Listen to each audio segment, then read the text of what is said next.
Welcome to this lecture series in real analysis. In this lecture, we'll look at an application of Taylor's theorem and find out approximations or a way to approximate square root of 2. So all we need to know is the Taylor expansion or the Taylor's theorem, which I have stated here. I don't think there is any point me reading it out. So you can pause the video and look at it if you do not recall it yourself. And with that, let us proceed. Here are some problems for practice. And now let us get started. So first, an exercise. We have the square root function. This function is the square root function. It takes an input x and outputs the square root of it. Show that it is a differentiable function. Well, we've already seen that this is a differentiable function by using inverse function theorem and whatnot. So its derivative is this, using the inverse function theorem. And its second derivative is this, third derivative is this, and so on. Try to find a general formula. In particular, I'm asking you to show that this function is infinitely many times differentiable. But it is important to know the expressions of these derivatives. Try to find a general formula. In this lecture, we'll only use up till this much. But the more you use, the better approximations you will get to square root of 2, as we will see. So let's get down to business. So we have again the square root function. We want to estimate the value of the function at 2. The value of the function at 2 is square root of 2, and we want to estimate that value. So we will use Taylor's theorem, and we know for any a and h in this range by Taylor's theorem, f of a plus h is the polynomial part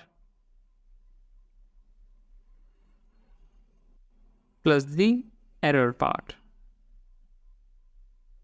Okay. Where xi is a point between a and a plus h.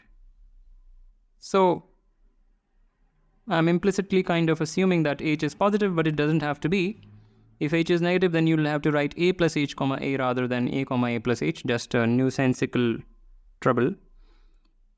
Okay, so this is by Taylor's theorem. And I wanted to say one thing. Yeah, so for any non-negative integer n,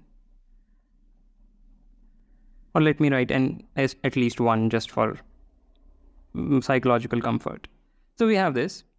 So we put a as 1 and h also as 1. So we get f of 2, because 1 plus 1 is 2 miraculously. So f of 2, which is square root of 2, is equal to this thing divided by k factorial. And we have h to the power k, but h is equal to 1, so that thing is a 1. We don't need to write it. Plus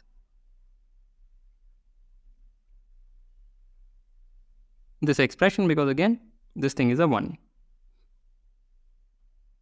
Alright, so square root of 2, let me write square root of 2 in its place. The square root of 2 is equal to that for any n. And xi is a point between 1 and 2. Right, because again, this is a 1 and that is a 2. Alright, so we have that. And now we will put n equals 1 to start with. So if n is equal to 1, what does this give us? It gives us that root 2 is equal to f of 1 plus f prime 1 divided by 1 factorial, which is 1. Maybe I'll write it. And this is f0 by 0 factorial. 0 factorial is also, f1 by 0 factorial. 0 factorial is also 1, so it's just a decoration. Plus the second derivative at xi divided by 2 factorial, which is equal to f1 plus f prime 1 plus half of this guy. Okay, great. But that gives, since we know the value of f of 1 is 1. What is f prime 1? F prime 1 is 1 upon twice of root of 1. plus f double prime xi. What is f double prime xi? Use this. So it's minus 1 upon 4 xi root xi. So minus 1 upon 4 xi root xi, and then we also have a half. So this thing is equal to 3 by 2 minus 1 upon 8 xi root xi. Okay, great. So this gives us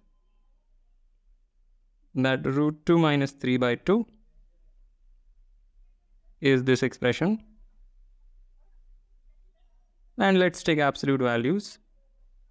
So we get 3 by 2 is an approximation to root 2, but we are able to say something about the error. What is the error? The error is 1/8 of this guy. Because once you take absolute value, this minus becomes a plus. This is anyway a non-negative quantity, in fact a positive quantity, because xi is in this range. But the whole point is that we can control this. Because we know xi is in this range, we can say this is at most, in fact strictly less than, but I'll write at most, or let me write a strict less than, nothing wrong with it, 1/8 upon 1 times square root of 1. Right?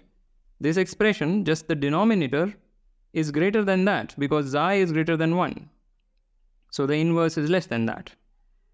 So the upshot is that this absolute value is at most 1 upon 8. And we have an approximation to root 2, which gives us what? Which gives us that root 2 is between, a different color is in order. Which color should I use? Maybe I'll use green. So it says that root 2, no, green looks horrible. Let me maybe use blue. So root 2 is between 3 by 2 plus 1 by 8 and 3 by 2 minus 1 by 8. Not a great approximation, because what does it give us? It says root 2 is something like 1.5 plus 0.125. So 1.5 or something like that. And I hope my calculation is correct. So here will be 1.475 or something. I mean, you can calculate. So it says that, no, this cannot be right. 1.5 minus 1 by 8 is 11 by 8. How am I going to compute 11 by 8? Oh God.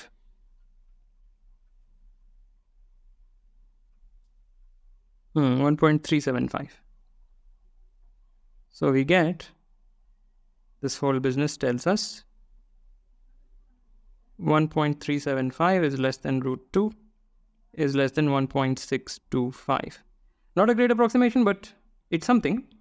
We can do a lot better when we increase the value of n, and that is what we are going to do.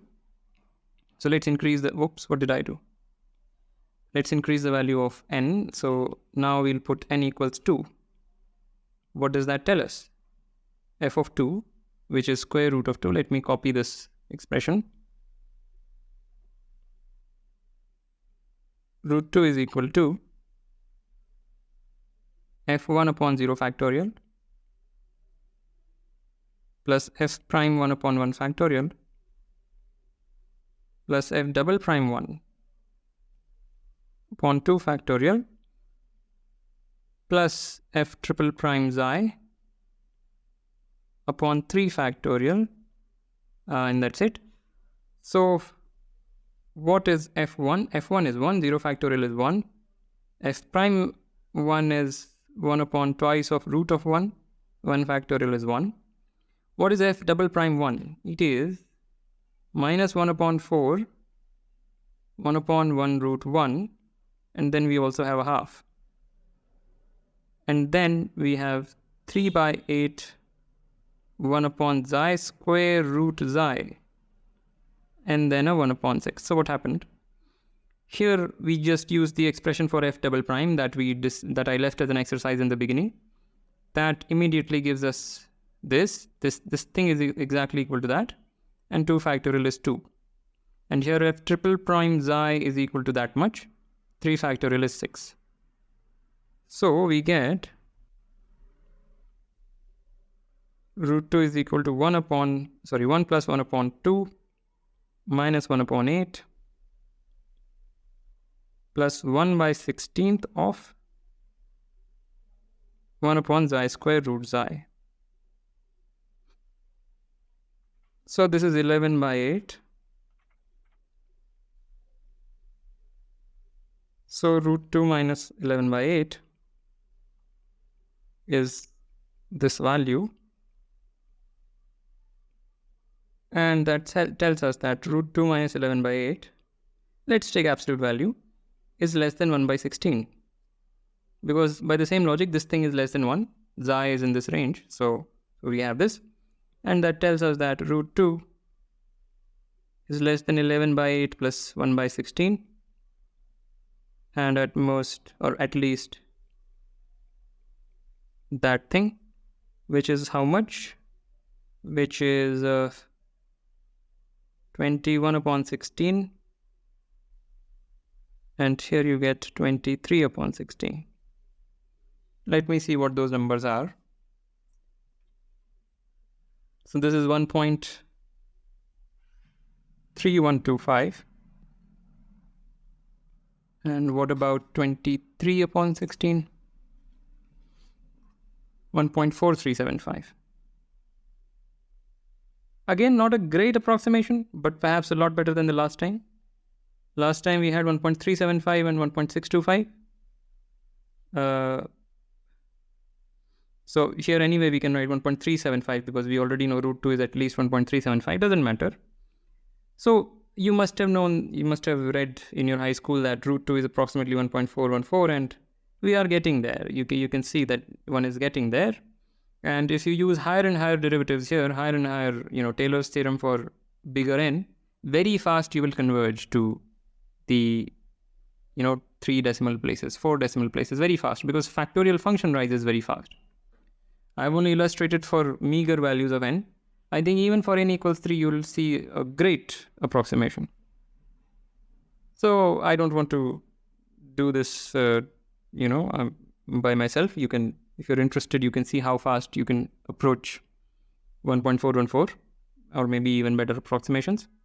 One thing I want to point out is that square root 2 is once we defined the real numbers, square root 2 is a thing. We showed that it exists. But to approximate it, we are using so much things that we developed, derivatives and even Taylor's theorem. So it's amazing that even to approximate square root 2, we can bring to bear such interesting tools. Alright, so with that I want to end this lecture. As usual, like, comment, share, subscribe, and I will see you next time.